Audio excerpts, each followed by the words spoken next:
kababayan, magandang araw. Nandito tayo ngayon sa Kulon Sabak, part ng Matanaw pa rin mga kababayan. So may pupuntahan tayong isang bundok ngayon. Maglalakad pa tayo paakyat doon sa yun mga kababayan, dyan sa itaas. So malalayo pa yung lalakarin. At grabe ang linaw ng tubig nila dito sa ilog po mga kababayan. Sa lahat-lahat ng napuntahan kong ilog, dito yung isa sa pinakamalinaw na tubig na aking nakita. So siyempre ngayong araw mga kababayan ay i-share natin ang ating paglalakbay papunta sa bundok. Yung mga magagandang tanawin ay i-share natin para naman ay para kayong kasama natin sa ating paglalakbay ngayong araw. So ano pong hinihintay natin? Let's go!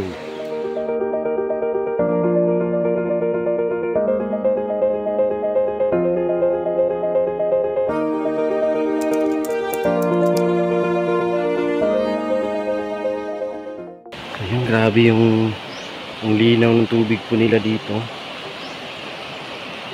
Ano, kabilaan pala itong ilog na ito mga kababayan. Mayroon dito, ayan. So dito ang napakalinaw na tubig. Ayan. Grabe. Sarap maligo dito mga kababayan. Ayan o.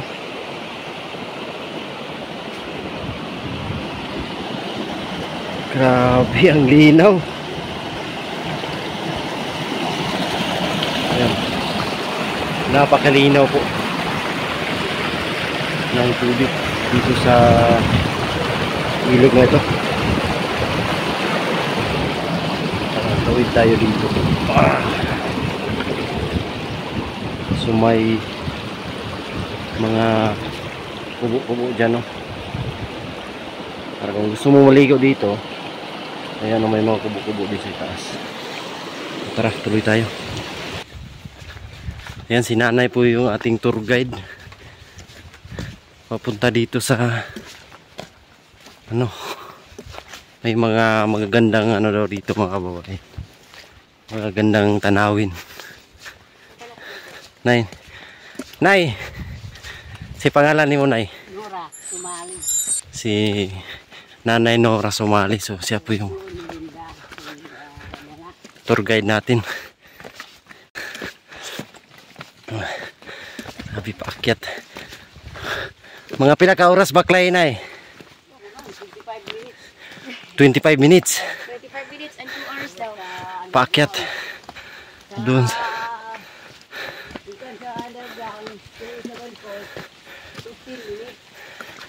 May underground para mga kababayan dito sa paakyat sa taas. Grabe. Dito pa lang hinihingal na ako. Grabe yung mga tanawin dito mga kababayan. Medyo mainit lang pero yung tanawin, oh, grabe talaga mga kababayan.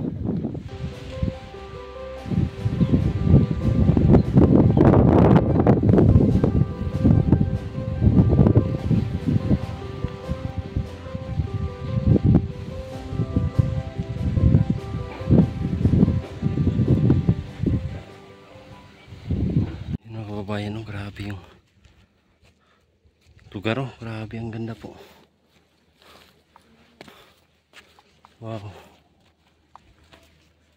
amazing, amazing.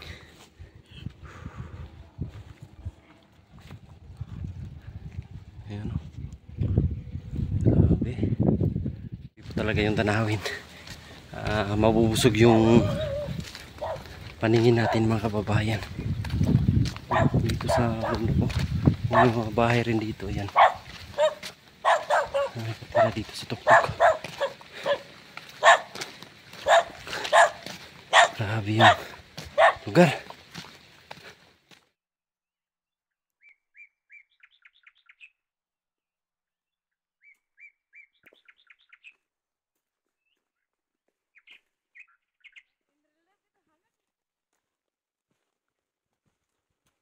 So grabe mga kababayan yung paakyat, pero carry ra kasi dito nandito kami sa tuktok na kunti, pero hindi pa to talaga totally na dito. Kasi lalakad pa kami ng malalayo mga kababayan. Pero yung tanawin dito ay grabe, nakakamiss. Yan o. Grabe mga kababayan. Ang tanawin ay napakaganda.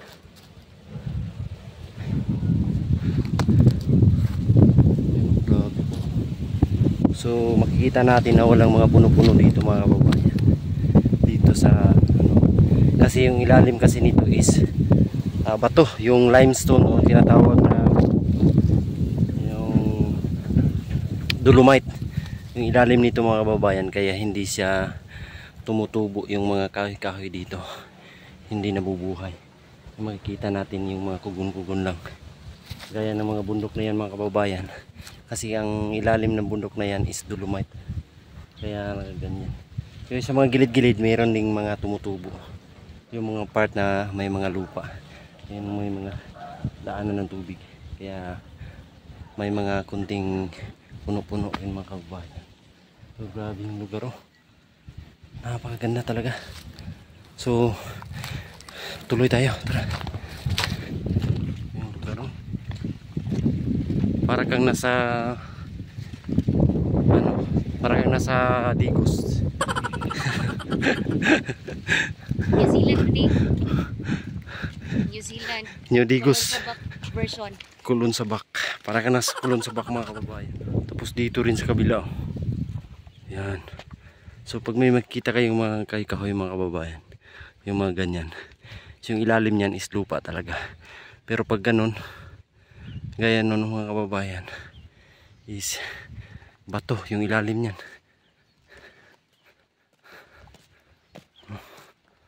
Grabe. Ay mga tambayan na purok dito. Sa tuktok. Sarap siguro tumambay dito. Lalo na paghapon kasi malamig yung hangin. Yan, may baya dito na 10 pesos para makadaan. Grabe yung lugar mga kababayan, no? Nay, asa man napitay nyo madrin ay? Ang balay, dito sa barangay. Ah, dito sa barangay. Bahay nila nanay. Pero yung nyuhang sakahan. Kauban sa naugan. Water cave. Seven Falls.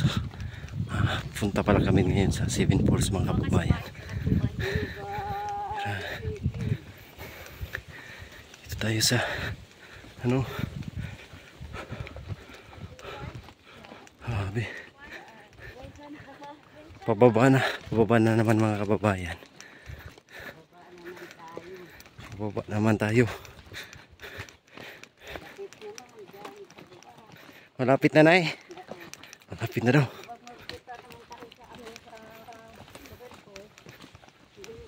Doon pa sa unahan. Grabe, ang init po. Saan ay? Magandang view doon sa bundok. Oh, try natin ay. Hanap tayo ng maganda ng view doon sa bundok.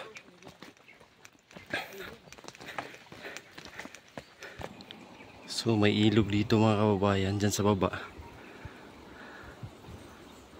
Yan, dito lang natin makita yung mga puno-puno sa gilid ng ano ng ilog. Kasi makasipsip sila ng tubig. Pag dyan na sa itaas ay wala na.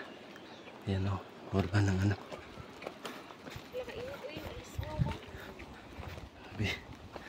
Ang init.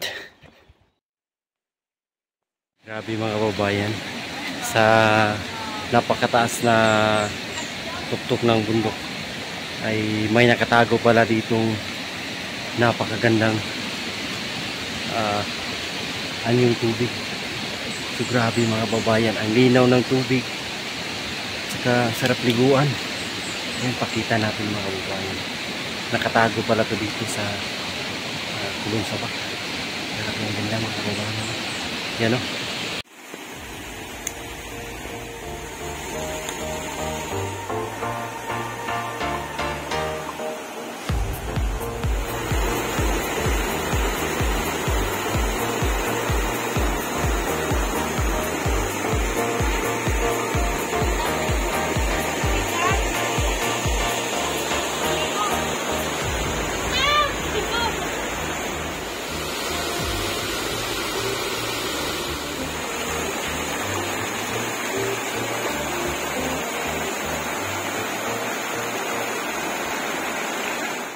Yan mga kababayan, oh, grabe. Ang ganda, ang lalim. Tapos grabe ang linaw ng tubig. Wow. Yan oh. Yan mga kababayan, oh. Nakatagong yaman dito sa ano, Pitam Kligo daw yung tawag dito mga kababayan. Pitam Kligo. Yung grabe yung tubig po is napakalinaw. Wow. Yan. So dito may source talaga ng tubig mga kababayan na galing sa bundok. Yan o, dito talaga nagmula yung tubig. So pwede siyang inumin mga kababayan. Kasi dito yung source. Yan o, yung source ng tubig ay nandito. Kaya nilagyan ng ano, ng hose. Yung source ng tubig ayan dyan. Grabe ang lakas. Tapos sarap liguan dito na part. Yan may mga ano dito, mga purok-purok na pwedeng pag-istihan pag maligo kayo dito. Nasa gitna ng kabundukan. Grabe. Ang ganda ng lugar mga kababayan. Ito, yung source ng tubig, silipin natin. Kaya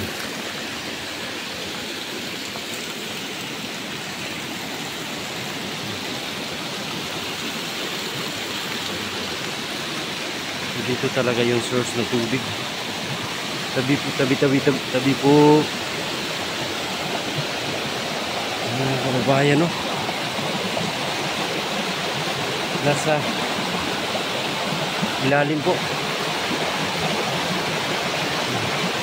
Bawal pumasok dun.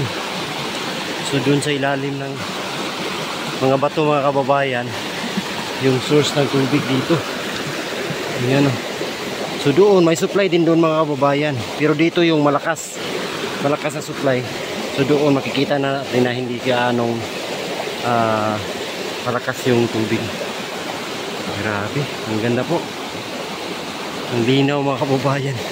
Ito na yung pinakamalinaw na tubig na nakikita ko. Ayan po. Grabe. Hindi ko akalain mga kababayan na makikita ko yung source ng tubig talaga na sa ilalim na sobrang lakas. Galing sa ilalim ng mga bato ng lupa mga kababayan. Napakalinaw. May nakatago pa lang ano dito. Yamang tubig. Dito sa part ng Matanaw po. Matanaw dito sa Digos. Ito ay nasa Kulon Sabak mga kababayan.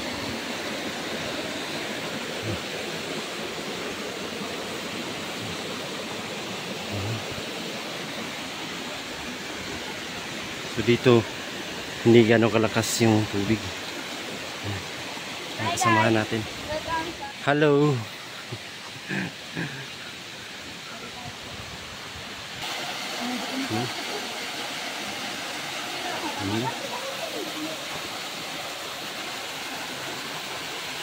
So meron ding ano dito mga kababayan, underground river.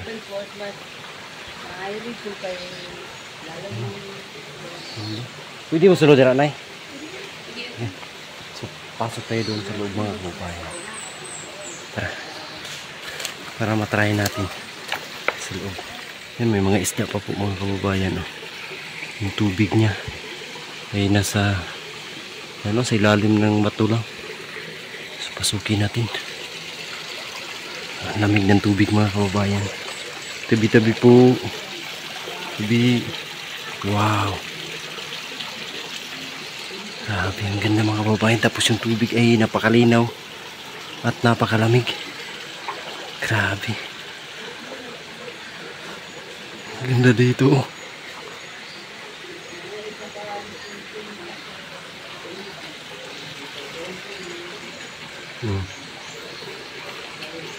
Wow. ganda.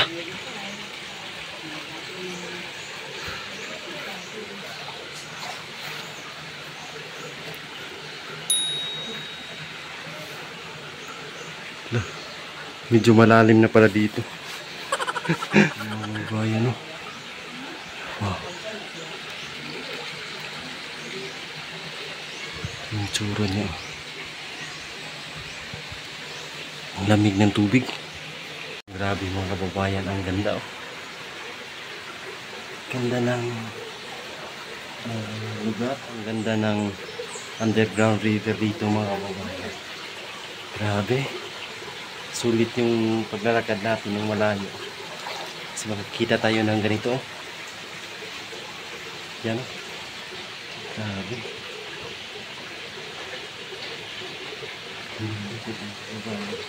Tingnan natin doon na part kasi may butas doon. So sisilipin natin. Punta tayo doon kasi hindi tayo makapunta doon. Banda kasi malalim. Mababasa tayo. Dito tayo na part. Kasi may butas yan mga kababayan. Para masilip natin. Ilalim nito is yung tubig. Grabe ang ganda dito.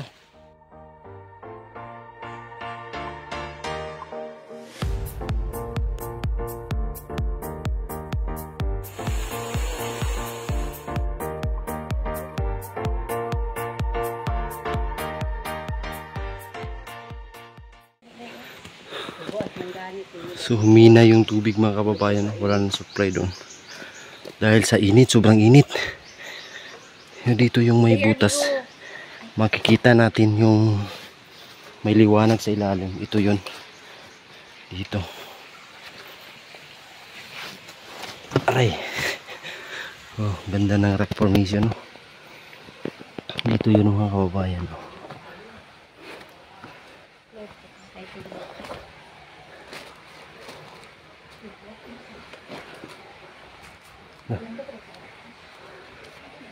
Yan. Wow, may makikita tayong mga isda. Yan. Yung mga paitan tawag sa amin. Yung mga natural na isda dito. Grabe, ang ganda mga kababayan. Tapos may papunta pa dun sa ilalim. Medyo humina lang yung tubig dito. Dati daw ay abot dyan yung tubig mga kababayan. Yung level na yan. So bumaba dahil sa sobrang init. Tapos may pupuntahan pa kami doon na 7 Falls. So tara, let's go. Mga kababayan, nandito na kami sa pinagmamalaki nilang 7 Falls. Dito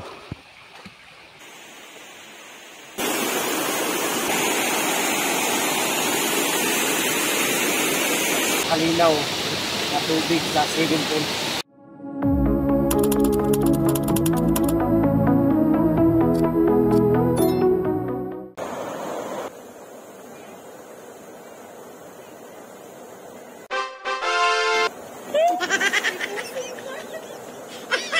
Ready, set.